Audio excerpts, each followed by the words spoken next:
Hello dear, how do you do today? Hoping you all well. आशा करते हैं कि आप सभी अच्छे होंगे और अच्छे से इस क्लास को पढ़ेंगे, समझेंगे, एंजॉय करेंगे। ठीक है, देखो सबसे पहला तो हम लोग यहाँ पर जाने कि ये जो हमारे लिए टॉपिक है ये किससे रिलेटेड है। तो सबसे पहली जानकारी कि ये जो हमारा टॉपिक है थेल्स प्रमेय, जिसका दूसरा नाम है आधारभूत आनुपातिकता प्रमेय।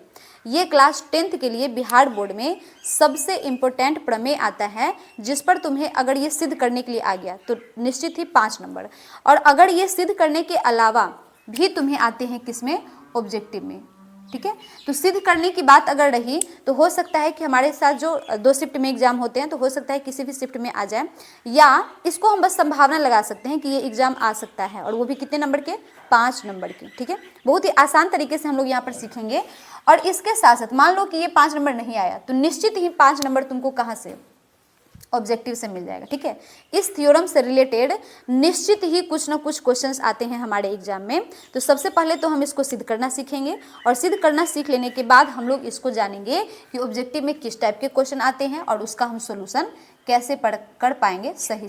ठीक है, तो चलो हम लोग स्टार्ट करते हैं थेल्स प्रमेय को। जानते हैं सबसे पहले थेल्स प्रमेय होता क्या है। तो इसको हमारे एक महान गणितज्ञ थेल्स ने दिया था इस प्रमेय को, कि किसी भी त्रिभुज के एक भुजा के समांतर, किसी भी त्रिभुज में अगर हम एक भुजा के समांतर रेखा खींच देते हैं तो जो अन्य 2 भुजाएं बच जाती हैं वो अन्य 2 भुजाएं समान अनुपात में विभाजित होती हैं। इस चीज को हम सबसे पहले लिख लेंगे, इसके बाद तुम्हें दोबारा से समझाएंगे। देखो किसी भी प्रमेय को सिद्ध करने के 3-4 स्टेप होते हैं, तो चाहे तो तुम 3-4 स्टेप को फॉलो करके सिद्ध कर सकते हो, या फिर डायरेक्टली भी हम लिख लेंगे तो हमारा सोल्यूशन गलत नहीं होगा। जैसे कि एक स्टेप होता है हमारा साधारण प्रतिज्ञा, और साधारण प्रतिज्ञा का मतलब होता है कि क्या कहा जा रहा है इस थ्योरम में। तो कहा यह जा रहा है कि किसी त्रिभुज, किसकी बात हो रही है, किसी भी त्रिभुज की। ठीक है, यदि किसी त्रिभुज के एक भुजा के समांतर, ध्यान से समझेंगे ये स्टेटमेंट को, बहुत ही अच्छी तरीके से अपने माइंड में सेट करेंगे इसको। यदि किसी त्रिभुज के एक भुजा के समांतर, त्रिभुज में कितनी भुजाएं होती हैं, 3, उसमें से कितने को लेना है, 1, तो एक भुजा के समांतर रेखा खींची जाए, त्रिभुज में बोल रहे हैं ना, त्रिभुज के एक भुजा के समांतर रेखा खींची जाए, ये त्रिभुज की बात हो रही है कि त्रिभुज के अंदर अगर हम कोई भी एक भुजा के समांतर रेखा खींचते हैं तो क्या होता है, देखो तो क्या होगा कि अन्य 2 भुजाएं, कुल 3 भुजाएं होती है जिसमें से एक का तो बात यहाँ पर हो गया, तो बचे हमारे पास 2 भुजाएं, तो अन्य 2 भुजाएं क्या होती हैं, समान अनुपात में विभाजित हो जाती हैं, समान अनुपात में विभाजित हो जाती हैं। देखो ये हमारा क्या है, तो ये हमारा है साधारण प्रतिज्ञा, विभाजित हो जाती है।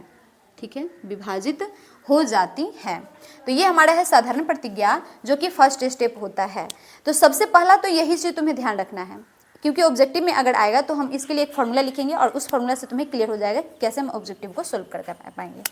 देखो, तो अगर हम एक भुजा लेते हैं और उस भुजा के समांतर रेखा खींच देते हैं तो जो बची हुई 2 भुजाएं हैं वो क्या हो जाएंगी, समान अनुपात में विभाजित हो जाती हैं। ठीक है, तो इसके लिए अब सेकंड स्टेप हमारा क्या होता है, विशेष प्रतिज्ञा। और विशेष प्रतिज्ञा का मतलब होता है कि जो भी क्वेश्चन में कहा जा रहा है, जो भी हमारे साधारण प्रतिज्ञा में कहा जा रहा है, उसके अकॉर्डिंग हम लोग मान लेते हैं। क्या कर लेते हैं, मान लेते हैं। ठीक है, तो हम लोग मान लेंगे, किसकी बात हो रही है यहाँ पर, त्रिभुज।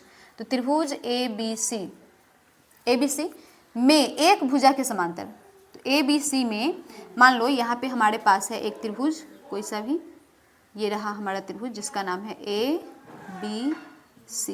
ठीक है, तो इस त्रिभुज में कोई भी एक भुजा मान लो BC लेते हैं, तो BC के समांतर हमने क्या किया, एक रेखा खींच दिया और इसका नाम रख दिया DE।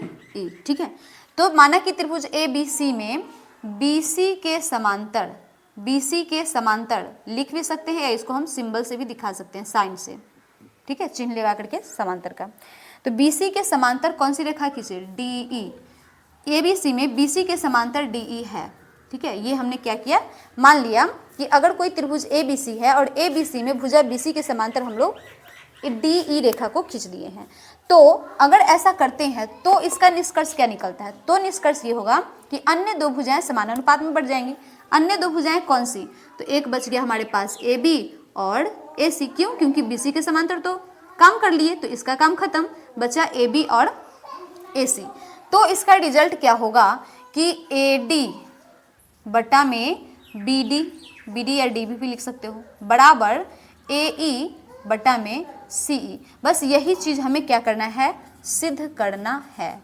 यही बात को हमें क्या करना है? बोलो, सिद्ध करना है। ठीक है, सिद्ध करना क्या है हमें कि ए डी बटा जो बी डी होगा वो किसके बराबर होगा? ए ई बटा सी ई के बराबर होगा। कहने का मतलब कि ये जो डी है और ई है, इसने डी ने ए बी को दो भाग में बांटा और ई भी ए सी को दो भाग में बांटा। तो इस तरीके से ये ए डी एक भाग और बी डी दूसरा भाग किसके बराबर होगा? ए ई एक भाग और सी ई दूसरा भाग। तो ये हमारा कहता है थ्योरम। इस बात को हमें क्या कर लेना है? सिद्ध। ठीक है, अब इस इतना सा छोटा चीज़ को सिद्ध करने के लिए हम लोग क्या यहाँ पे प्रोसेस करते हैं, ध्यान से समझेंगे। फर्स्ट प्रोसेस क्या होगा? यहाँ पर हमें कर लेना होगा एक रचना। रचना में एक छोटा सा काम होगा और ये काम वो होगा कि डी से ए सी पर लंब डालते हैं हम लोग। डी से कहाँ पर? ए सी पर, और इसको मान लो एम। फिर ई से ए डी पर लंब डालो, ई से ए डी पर, और इसका नाम मान लो एन। ठीक है, इस बात को हम लोग यहाँ पर लिखते हैं, शॉर्ट में लिख देते हैं। ठीक है, डी एम, कहाँ से? डी से डी एम लंब डाल दिए हम लोग कहाँ पर? ए सी पर। देखो, डी एम लंब डाल दिए हम लोग कहाँ पर? ए सी पर। और उसी तरह से ई एन, कौन सा? ई एन लंब डाल दिए हम लोग कहाँ पर? ए बी पर। लंब डाल दिए कहाँ पर? ए बी पर। ये दो काम। साथ ही साथ क्या करना है? डी को सी से मिला लो। ठीक है, यहीं पर कर लेना। डी को सी से, और इधर देखो, इधर ई को बी से मिला दो। ई को किससे मिला दिए? बी से। ठीक है, बी को ई से मिलाएं। बस इतना तुम्हें क्या कर लेना है? रचना कर लेना है। रचना कर लिए। जैसे ही हमने ये रचना कर लिया वैसे ही हमारा ट्रायंगल बढ़ चुका है कई भागों में। उसमें से हम लोग को लेना है कौन सा ट्रायंगल? देखो, यहाँ से हम लोग सोल्यूशन करते हैं। एक बार हमको लेना है area of triangle A D E. देखो, इसको हम एकदम शॉर्ट में बनाने जा रहे हैं। ये थ्योरम होता तो बहुत बड़ा है अगर इसको हम बनाएं तो, पर तुम्हें समझ आ जाना चाहिए और हमारा सिद्ध हो जाना चाहिए। बस इतना ही से हमें मतलब है ना। चलो, तो हम इसको शॉर्ट में बनाते हैं। Area of A D E, बस चित्र को ध्यान से समझना, ए डी ई। चलो, तो ए डी ई लिख लिए। इसके बटा में तुमको क्या लगाना है पता है? इसके बटा में तुमको लेना है एक साइड का ट्रायंगल। एक साइड का मतलब कि अगर हम बी से ई को मिलाते हैं, देखो अगर हम लोग क्या करते हैं, बी से ई को मिलाते हैं, तो बी से ई को मिलाने के बाद इस भाग को छोड़कर जितना भी ट्रायंगल उधर बच गया ना, वो सब को तुम साथ कर लोगे।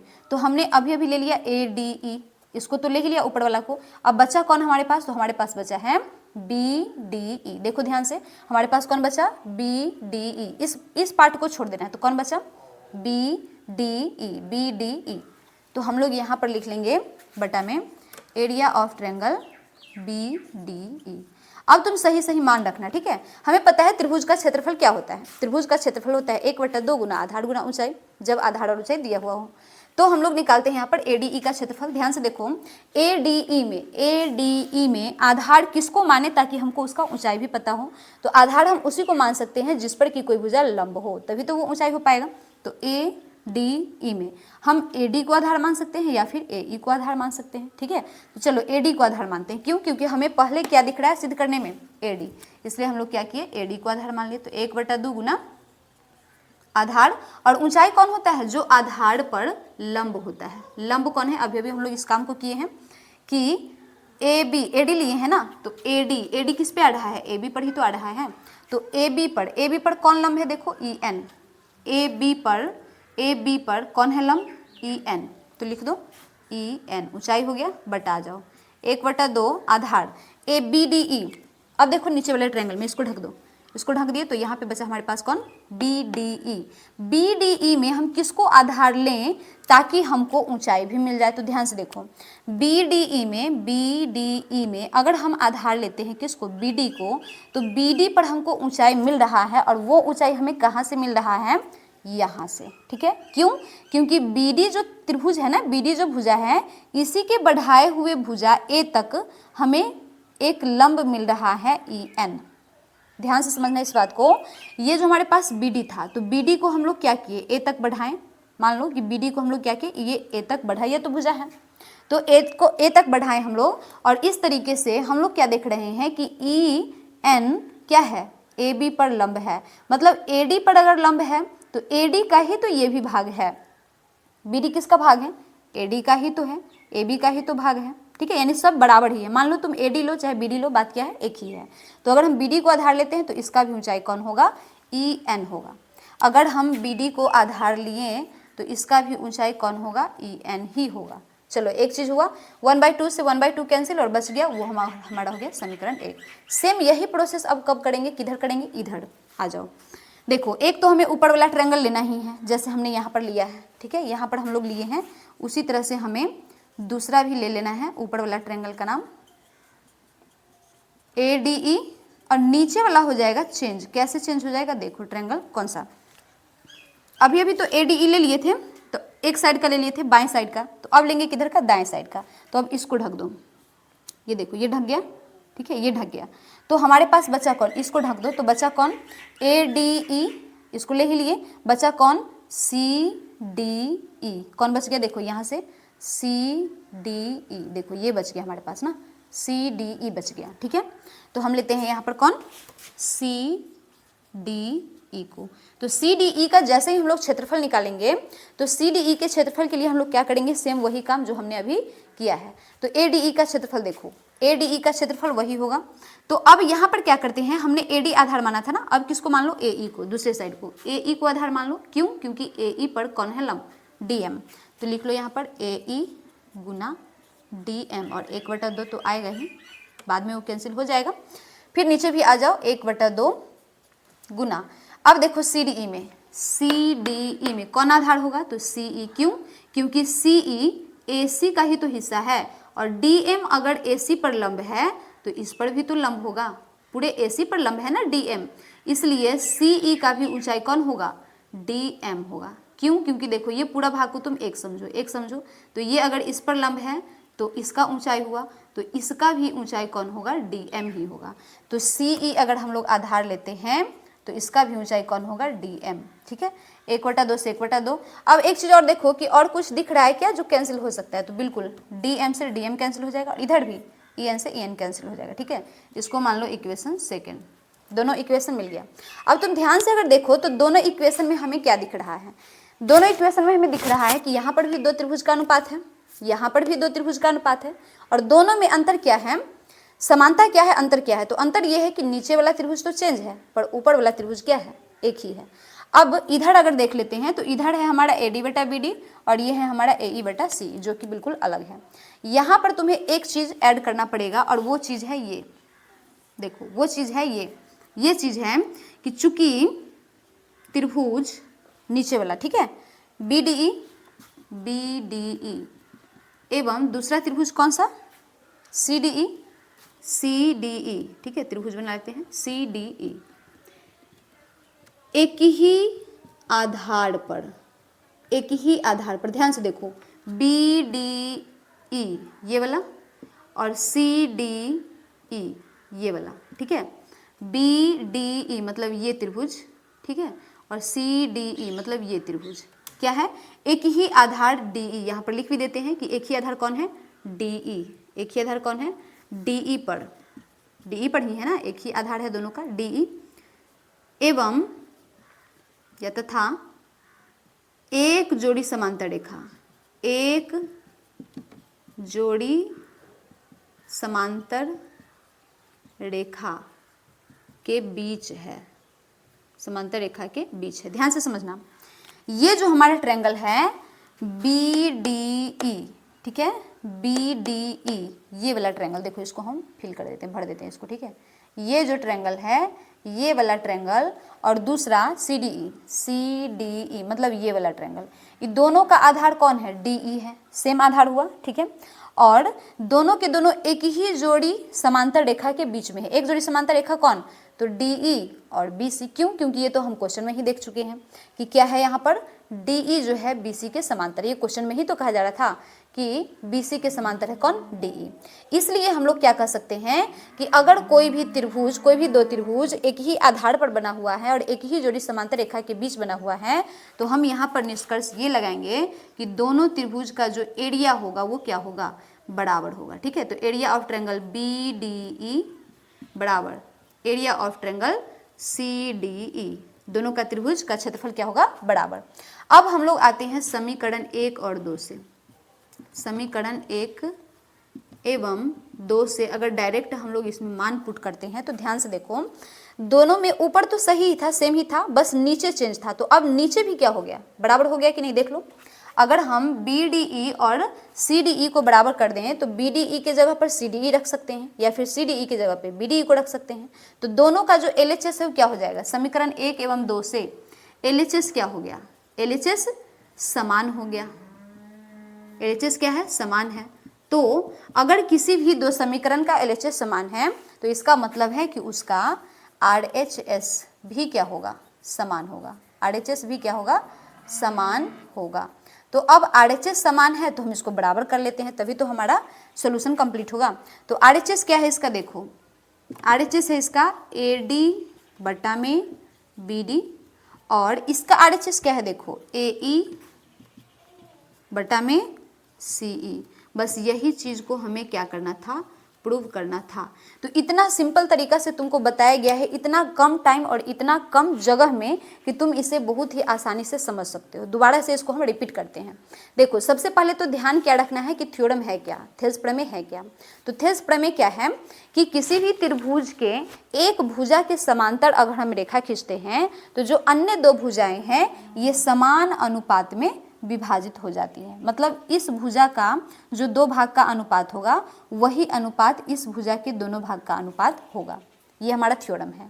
अब इस थ्योरम को सिद्ध करने के लिए फर्स्ट स्टेप हमारा क्या होता है कि हम लोग मानते हैं, क्या करते हैं, मानते हैं कि किसकी बात हो रही है। तो बात हो रही है यहाँ पे त्रिभुज की। तो हम लोग एक त्रिभुज ले लिए। अब उस त्रिभुज में क्या खास बात है, तो खास बात ये है कि BC के समांतर DE है। BC जो हमारी एक भुजा है उसके समांतर कौन है, एक रेखा DE है। ये खास बात है। इसके बाद सिद्ध क्या करना है, तो सिद्ध करना ये है कि AD और BD का जो अनुपात होगा वो AE और CE के अनुपात के बराबर होगा। ठीक है, अब इसको सिद्ध कैसे करें, तो सिद्ध करने के लिए सबसे पहले तुम्हें करना पड़ेगा रचना। और रचना में सिंपल सा है कि D से AB पर लंब डाल दो जिसका नाम DM लिख दिए, और E से AB पर, D से AC पर लंब डालना है और E से AB पर लंब डालना है, सामने की भुजा पर। बस सिंपल सा समझो, सामने की भुजा, D के सामने कौन है, AC, तो DM AC पर, और E के सामने कौन है, AB, तो EN AB पर लंब हो गया। और साथ ही साथ क्या कर लेना है कि C से D को मिला दो, जहाँ से लंब डाले हैं ना उसको C को मिला दो क्रॉस में, और जिधर से लंब डाले हैं E पर, E से, तो E को मिला दो B से, सामने के शीर्ष को मिला दो। ये हमारा रचना हो गया। अब यहाँ से मेन स्टेप तुम्हारा यहाँ से आता है, मेन जो तुम्हारा सॉल्यूशन है ये यहीं से आता है। किस त्रिभुज को लेना है, ध्यान से देखोगे, एक तो हमें ऊपर वाला मेन त्रिभुज को लेना है ADE, और एक लेना है इसके नीचे वाले BDE को। ठीक है, जस्ट इसके नीचे वाले BDE को। ठीक, दोनों का अनुपात निकालेंगे। क्षेत्रफल क्या होता है, 1/2 आधार गुना ऊंचाई। आधार किसको मानेंगे, जिस पर लंब हो। तो आधार हम लोग दिए किसको, AD को, क्योंकि AD पर EN लंब है, तो आधार गुना ऊंचाई हो गया। नीचे भी आ जाओ, तो नीचे भी आधार किसको मानेंगे, BD को। क्यों, क्योंकि BD का ही लंब हमें पता है और किसी भी भुजा का लंब पता नहीं है। BD का लंब वही होगा जो AB का होगा। क्यों, क्योंकि EN AB पर लंब है। EN किस पे, AB पे लंब है। ठीक है, चलो इतना काम हो गया। जो सेम था वो कैंसिल हो गया, जो बच गया उसका यूज हो जाएगा। नेक्स्ट है हमारा, अब फिर से वही काम कि पहले तो हम मेन त्रिभुज को लेंगे और फिर हम लोग लेंगे नीचे वाले त्रिभुज को।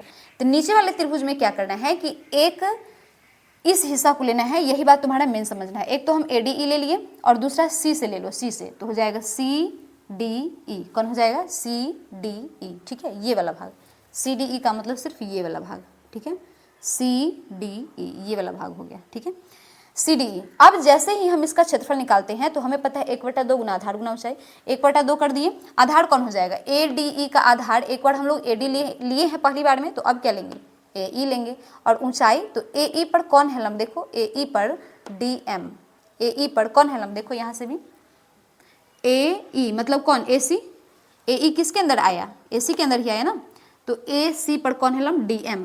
तो अगर हम आधार लिए हैं AE तो इसका ऊंचाई हो जाएगा कौन, DM, कौन हो जाएगा, DM, ठीक है। उसी तरह से नीचे आ जाओ, तो नीचे कौन है, CE आधार लेंगे, क्यों, क्योंकि इसी का ऊंचाई हमको पता है और किसी का ऊंचाई पता नहीं है, तो CE आधार, तो इसका भी ऊंचाई कौन, DM। अब जो जो सेम था वो कैंसिल हो गया, हमारे पास जो बच गया उसका यूज हम यहाँ कर लेंगे। एक स्टेटमेंट तुमको ध्यान देना है, स्टेटमेंट हमारा क्या है, स्टेटमेंट हमारा है ये कि अगर कोई भी दो त्रिभुज एक ही आधार पर बने हुए हैं और वे दो समांतर रेखाओं के बीच में हैं तो उनका क्षेत्रफल निश्चित ही क्या होता है, बराबर होता है। क्षेत्रफल हमेशा दोनों का क्या होगा, बराबर। तो अगर हम यहाँ पे ध्यान से देखें तो त्रिभुज BDE ये वाला ऊपर वाला, और त्रिभुज CDE ऊपर वाला ही, ठीक है। मतलब इस साइड वाला त्रिभुज और फिर इस साइड वाला त्रिभुज, दोनों का क्षेत्रफल क्या होगा, बराबर। अब यही चीज हम लोग देख लिए समीकरण 1 और 2 में। समीकरण 1 और 2 में क्या देखें कि ऊपर वाला हिस्सा तो सेम ही था, बस नीचे वाला अलग था, जो कि अब बराबर हो चुका। अब क्या हो चुका, बराबर हो चुका। इसका मतलब कि समीकरण 1 और 2 में LHS दोनों का सेम हो गया। तो जब LHS बराबर हो जाता है तो उसका RHS भी क्या हो जाता है, बराबर। और इसी तरीके से हम लोग RHS को बराबर में लिख दिए, और यही चीज हमें क्या करना था, प्रूव करना था। कंप्लीट हुआ। अब देखते हैं इसी से रिलेटेड ऑब्जेक्टिव क्वेश्चन, ठीक है। 1-2 तुम्हें ऑब्जेक्टिव क्वेश्चन कराते हैं, अगर समझ आ गया हो तो हम लोग आगे बढ़ते हैं। चलिए तो हम लोग स्टार्ट करते हैं इस टाइप के ऑब्जेक्टिव क्वेश्चन को सोल्व करना। ये ऑब्जेक्टिव के साथ साथ ये सब्जेक्टिव में भी हो सकते हैं, मान लो 2-3 नंबर का, ठीक है, इस तरह से आ सकते हैं। तो अगर इस टाइप के क्वेश्चन आ जाएं, क्या दिया रहेगा ये समझना। तुम्हें दिया रहेगा कि DE समांतर है BC के। कोई भी त्रिभुज ऐसा है जिसमें DE और BC क्या है, समांतर है। मतलब BC जो भुजा थी उसके समांतर एक रेखा खींची गई है जिसका नाम है DE, ठीक है। तो DE जब BC के समांतर है तो हमें x का वैल्यू फाइंड करना है। हम अभी भी थ्योरम पढ़े कि थेल्स प्रमेय हम लोग क्या जानते हैं। थेल्स प्रमेय क्या होता है, तो थेल्स प्रमेय होता है कि अगर किसी भी त्रिभुज में एक भुजा के समांतर रेखा खींची जाए तो अन्य दो भुजाएं समान अनुपात में विभाजित हो जाती हैं। दो भुजाएं क्या होती हैं, समान अनुपात में विभाजित। तो चूंकि यहाँ पर दिया हुआ है ना, दिया हुआ है कि DE BC के क्या है, समांतर हैं, इसलिए हम लोग कह सकते हैं, क्या कह सकते हैं, थेल्स प्रमेय से। कहाँ से, थेल्स प्रमेय से हम लोग क्या जाने, थेल्स प्रमेय से कि AD बटा में BD बराबर AE बटा में CE या EC लिख सकते हो। अब बस इसका मान रखो, इसका जल्दी से मान रखो। AD कितना देख लो, AD है हमारे पास x रख दो, बटा BD कितना, तो BD हमारे पास है कितना, x + 7 बटा में x + 7 बराबर AE कितना है देख लो, AE है हमारे पास 9 और बटा में CE, तो CE है हमारे पास कितने, नहीं पता। लेकिन एक चीज है देखो, ये टोटल तुमको 21 दे दिया ना, A से C तक कितना 21 दे दिया, तो CE निकालने के लिए क्या करना पड़ेगा, AC में से किसको घटाना पड़ेगा, AE को घटाना पड़ेगा। मतलब ये कि डायरेक्ट तुम लिख सकते हो यहाँ पर 21 - 9 लिख सकते हो कि नहीं, देख लो ये पूरा AC 21 है, तो 21 में से इसको हम लोग घटा देंगे तो क्या हमको CE नहीं मिल जाएगा, बिल्कुल मिल जाएगा। अब देख लो इसको, x से क्रॉस गुना करो तो 21 में से 9 घट गया, कितना बचा, 21 - 9 हमारे पास कितने हो गया, 12। तो 12 में x से गुना करोगे तो हो गया 12x, और इधर आ जाओ, 9 में x से गुना तो 9x, 9 में 7 से गुना तो 9 × 7 = 63। तो बस इसको सोल्व कर लेना है। 12 में से 9 को घटा लो, तो 12 में से 9 घट गया तो हो गया हमारे पास 3x, और इधर कितना 63। 3 से 63 कट जाता है कितना बार में, 3 दूनी 6 और 1। इस तरह से x का वैल्यू आया हमारे पास 21। कोई दिक्कत किसी को, बस सही सही सोल्यूशन कर लेना है। सोल्यूशन इस तरीके से करना है कि हमें क्या करना है, पहले तो हमें फॉर्मूला लिख लेना है, फॉर्मूला लिख लेना है। फॉर्मूला लिखने के बाद सही सही मान पुट करना है। मान सही सही रख लिए हैं तो बस क्रॉस मल्टीप्लाई कर देना है। क्रॉस मतलब इसके अंश को इसके हर से और इसके अंश को इसके हर से, इस साइड लिखेंगे। इसके बाद जोड़ घटाव गुना भाग जो भी है कर लेना है। तो ये हम x 12x था और ये 9x था, तो x वाले को एक साइड किए तो ये 9x प्लस में था, उधर गया तो माइनस हो गया, तो 12 में से 9 घट गया, 3x आ गया, इधर 63 था। 3 से 63 कट जाएगा, क्यों, क्योंकि 3 इधर गुना में है और 63 भी इधर क्या है, गुना में है, एक के साथ कुछ नहीं है तो एक तो है ही। 3 से 63 कट गया 21 बार में और इस तरह से हमारा माना गया 21। चलो इस क्वेश्चन को सोल्व करते हैं। इस क्वेश्चन में भी हमें दिया हुआ है कि DE समांतर है BC के। क्या दिया हुआ है? DE BC के समांतर है। जैसे ही ये बात दिख जाए डायरेक्ट तुम क्या कर देना, फॉर्मूला पुट कर देना। क्या फॉर्मूला होता है हमारा? फॉर्मूला हमारे पास होता है AD बटा में BD इक्वल्स टू AE बटा में EC या CE लिख सकते हो, तुम्हारी मर्जी। चलो ये हो गया। AD का मान रखो, AD हमारे पास है 2 और BD हमारे पास कितने हैं 3 इक्वल्स टू AE कितना है हमारे पास 5 और CE कितने हैं x। बस अब इसका तुम वैल्यू फाइंड करो। 2 में x से गुना करो 2x हो गया और इधर 5 में 3 से तो 5 दिया 15 हो गया। x का वैल्यू आ जाएगा 15 और गुना 2 है तो बटा 2 हो जाएगा। इस तरीके से x का मान आएगा। 2 से जब 15 में भाग करोगे ना तो 7 दूनी 14, 1 बच गया, कट गया। पॉइंट दे दो, 5 उतार लो, सॉरी पॉइंट देने के बाद क्या उतारते हैं 0 और 5 बार में ये लग जाएगा 10। इस तरीके से हमारा आंसर आ जाएगा 7.5। ठीक है, value of x equals to 7.5। तो इस तरीके से तुम्हें ऑब्जेक्टिव में क्वेश्चन दिख सकते हैं। पिक्चर तुमको दिया रहेगा और सीधे कहेगा x का मान ज्ञात करो। या फिर इस टाइप से भी दे सकता है कि इस त्रिभुज में DE BC समांतर है। ठीक है, इसके बाद AD का मान 2 है। क्वेश्चन में ऐसा भी दे सकता है कि AD बराबर 2 है, ऐसे लिखा हुआ रहेगा। यहाँ पर मान लो नहीं लिखा रहेगा, लिखा रहेगा तुमको AD बराबर 2, DB बराबर 3, ठीक है, AE बराबर 5, तो CE बराबर क्या होगा। अगर ऐसा भी क्वेश्चन रहेगा तो तुम्हें क्या करना है, यही फॉर्मूला यूज करना है और हमें x का मान यानी किसका मान, CE का मान फाइंड कर लेना। ठीक है, तो और भी क्वेश्चन इस टाइप के हो सकते हैं, उसको जरूर प्रैक्टिस करोगे और प्रैक्टिस करने के बाद अगर डाउट क्लियर हुआ होगा तो हमें बताओगे। अगर क्लियर नहीं हुआ है तो जरूर कमेंट में जरूर बताना, समझ आ गया नहीं आया। ठीक है, इसके लिए जरूर रिप्लाई करोगे। ठीक है।